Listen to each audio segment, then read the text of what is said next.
오늘 이슈와 함께 좋은 부동산 투자처와 관련된 정보 전해주실 분부터 소개해 드릴게요. 리얼 파트너스의 이재익 소장 모셨습니다. 어서 오십시오, 소장님.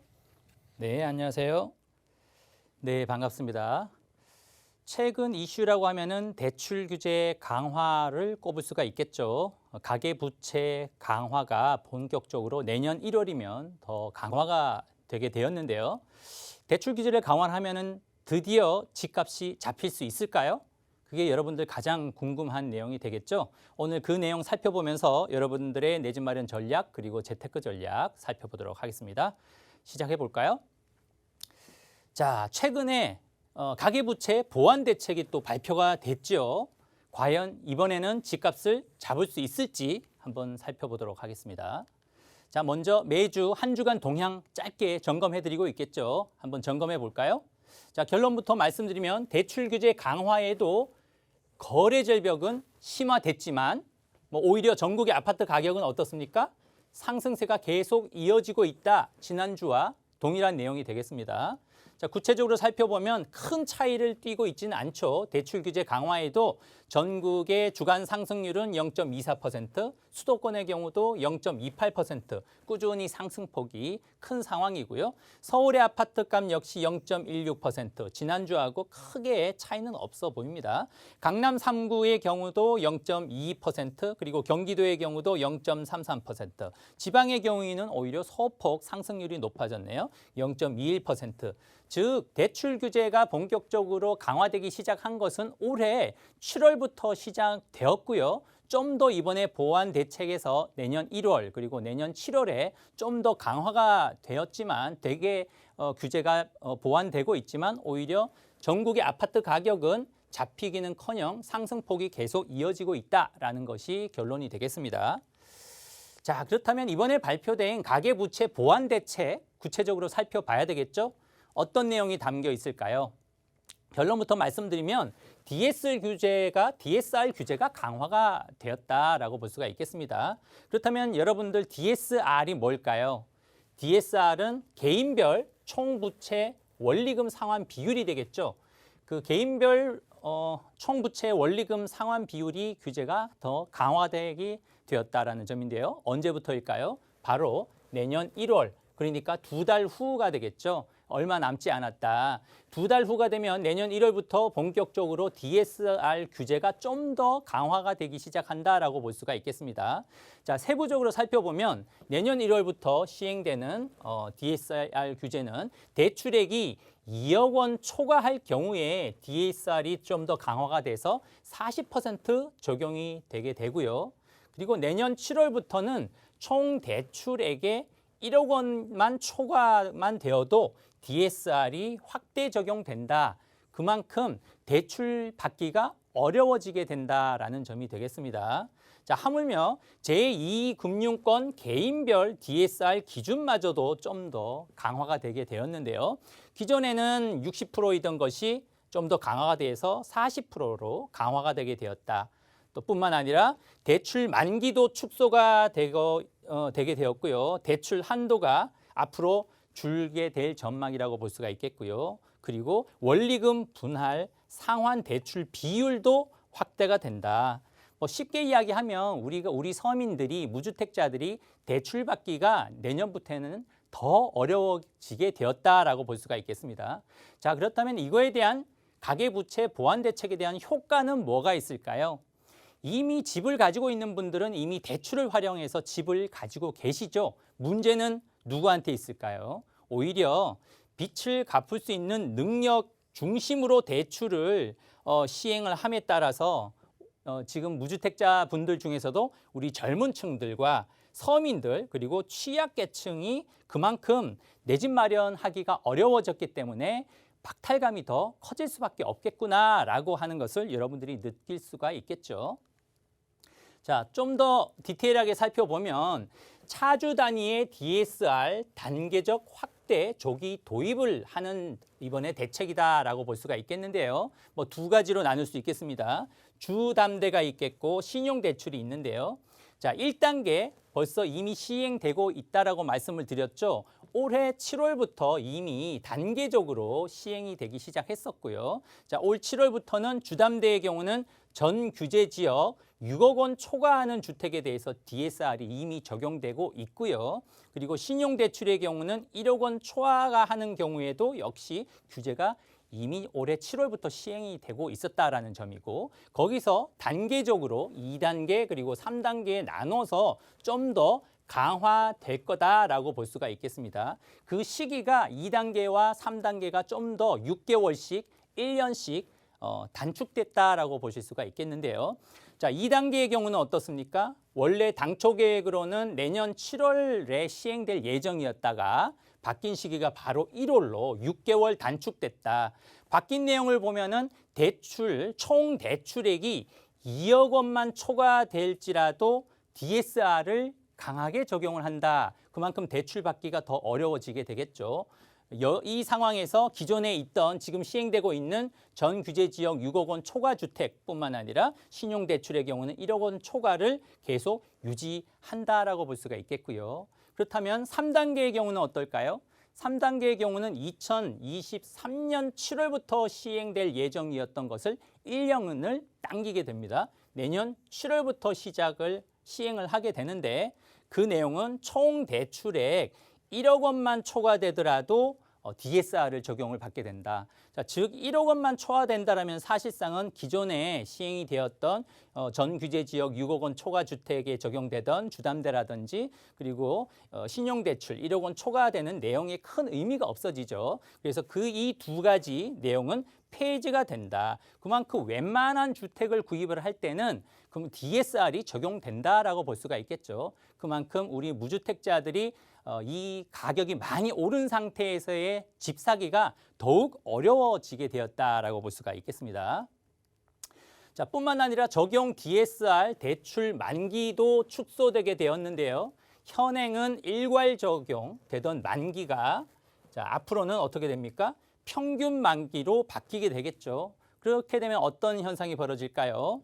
자, 여기가 분모가 되겠습니다. 기준 연수가 분모가 되겠고요. 기준 연수가 분모, 그리고 대출 원금이 분자가 되겠죠. 분자. 이 중에서 기준 연수가 어떻게 됩니까? 숫자가 줄어들게 되면은 어떻게 되죠? 결과적으로 한 해 갚는 금액이 올라갈 수밖에 없다. 그렇다고 하면 대출 규모도 대폭 축소가 되는데 한 해에 갚아야 될 금액이 커진다라고 하면은 어떤 현상이 벌어질까요? 우리 무주택자분들이 대출 받기도 힘든데 한 해에 갚아야 될 금액이 커짐에 따라서 부담이 커지게 되겠죠. 그러면 결과적으로 어떤 현상이 벌어질까요? 그만큼 거래는 어떻게 될까요? 지금도 굉장히 거래 절벽에 빠졌다 하고 있는데 앞으로 거래 절벽이 더욱 심화될 수밖에 없겠다라는 것이 예측이 된다라고 볼 수가 있겠고요. 자, 이 단순히 그렇다면 이 대출 규제만 가지고 집값이 잡힐까요? 여기서 복병이 있죠. 정부 입장에선 복병이 있는데 바로 전셋값이 있을 수 있겠습니다. 정부의 입장에서는 전셋값을 잡을 방법이 없다라고 하면은 집값 잡기는 사실상은 쉽지가 않다라는 내용이 되겠는데요. 자, 그 이유는 뭘까요? 임대차 3법이 작년 7월부터 시장이 되었죠. 시행이 되었는데 결과는 어떻습니까? 오히려 시장에서는 이중 가격과 전세값 폭등이 야기가 됐는데요. 실제로 여기 데이터를 보시면 아시는 바와 같이 임대차법 시행이 된 게 작년 20년 7월이었는데 한번 그 작년과 지금 올해 비교한 데이터를 한번 비교를 해보도록 할까요? 전국의 경우에는 어떻습니까? 전국의 전세 가격 임대차법 시행 전에는 전국이 2억 한 3,692만 원이었던 것이 임대차법이 시행된 이후 1년 지난 이후는 어떻습니까? 1억 정도 이상 상승을 했고요. 수도권은 어떨까요? 시행 전에는 3억 2,255만 원이었던 것이 무려 4억 4,339만 원으로 뛰었고요. 서울은 더 심각하죠. 시행 전에는 4억 6,458만 원이었던 것이 지금은 6억 2,471만 원. 이 정도로 임대차 3법이 시행됨에 따라서 전세 가격이 굉장히 폭등을 했다. 그리고 시장에서는 이중 가격이 형성되는 부작용도 있었다라는 점이죠. 전세 가격이 뛰면 당연히 매매 가격과의 차이를 줄이면서 매매 가격이 밑으로 내려오기는 조정되기는 힘든 현상이다라고 볼 수 있기 때문에 정부에서 전세 가격을 잡지 못한다라고 하면 집값 잡기도 힘들다라는 결론이 나온다라는 이야기를 하고 있고요. 자, 그래서 최근에는 국토부 노영욱 장관께서 전세값 잡을 묘수가 있는지 질문에 대한 답변이 나왔죠. 어떤 답변이었을까요? 자, 정부 국토부에서는 전세값 잡을 묘안으로서 빌라 오피스텔의 공급을 늘리겠다. 그리고 사전 청약 공급을 늘리겠다라고 하지만 반응은 어떻습니까? 아주 냉혹합니다. 자, 그 이유는 뭘까요? 지금 수요자들은 아파트죠. 아파트 임차 수요자들인데 정부에서는 빌라 오피스텔 공급을 늘리고 있다라고 하니까 여기에서 수요자들에 대한 지금 미스매치가 일어나고 있기 때문에 정부의 정책이 그만큼 실효성이 안 먹히고 있다. 시장에는 안 먹히고 있는 이유 중에 하나고요. 그리고 두 번째는 사전 청약 역시 입주 때까지 사전 청약 공급을 늘려본들 입주를 하기까지는 빨라야 6년 이상 걸리기 때문에 그 전에는 시장의 안정이 올 수 있을까요? 그 전에는 오히려 다들 입주할 때까지는 집을 사지 않고 어떻게 해야 되죠? 전세에 머물게 되죠. 그러면 오히려 전세 공급량이 부족한 상황에서 오히려 전세 가격은 더 상승할 수밖에 없겠다. 자, 여기서 전세값을 오히려 잡을 수 있는 방법을 한번 생각해 본다면 다주택자들의 종부세를 일시적이나마 인하를 해줄 필요가 있겠습니다. 인하를 해주게 되면 오히려 전세의 월세화를 막을 수 있기 때문에 시중에 전세의 공급량이 늘어나면서 차라리 전세값을 잡을 수 있는 오히려 묘안이 될 수가 있는데 정부에서는 오히려 반대 방향으로 가는 것이 아닌가 우려스럽지 않을 수밖에 없다라고 볼 수가 있겠습니다.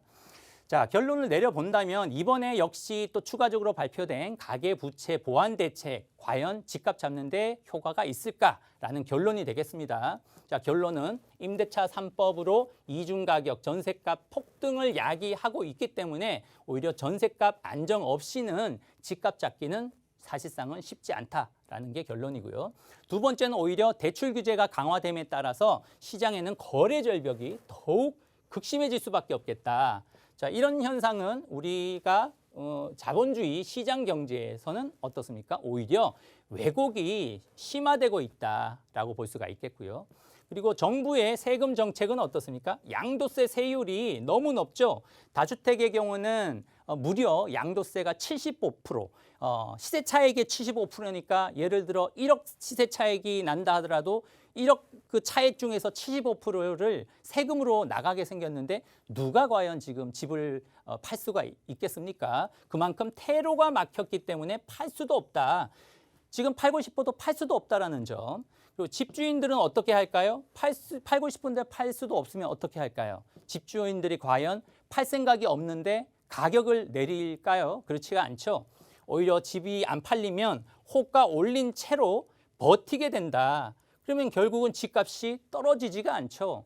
팔고 싶어도 팔 수는 없고 테러는 막혔고 나는 그러면은 팔지 않기로 결론을 내린 상황에서 가격을 내릴 수가 없겠죠. 그렇기 때문에 결론은 집값은 절대 떨어지지 않는다라는 점이고요. 또 단기적으로는 어떻습니까? 4개월 후에 뭐가 있죠? 대선을 앞두고 있습니다. 그럼 대선을 앞두고 있기 때문에 대선 결과까지는 대부분 시장에서 관망세가 늘어날 가능성이 굉장히 높다라는 게 결론이 되겠고요. 그 이유로는 야당 유력 후보의 경우는 규제를 지금보다도 더 강화를 한다고 하고요. 또 야당의 유력 후보의 경우는 또 규제를 완화한다고 하기 때문에 아마 시장에서는 최소한 또 단기적으로 4개월 대선의 결과가 나오기 전까지는 관망세가 더 짙어질 가능성이 높다라고 볼 수가 있겠습니다. 자, 최종 결론은 이번 가계부채 보완 대책에도 집값 잡지는 못하고 대출 규제 강화에 따라서 오히려 우리 무주택자분들 중에서도 우리 젊은 층들 그리고 서민들, 취약계층들이 오히려 집을 더 구입을 못하면서 전세 가격은 뛰면서 상대적인 박탈감은 더 커질 수밖에 없는 상황이 전개가 되고 있다라는 것이 결론이 되니까 여러분들 참고하셔서 내 집 마련 전략 그리고 재테크 전략 잘 세우시기 바라겠습니다.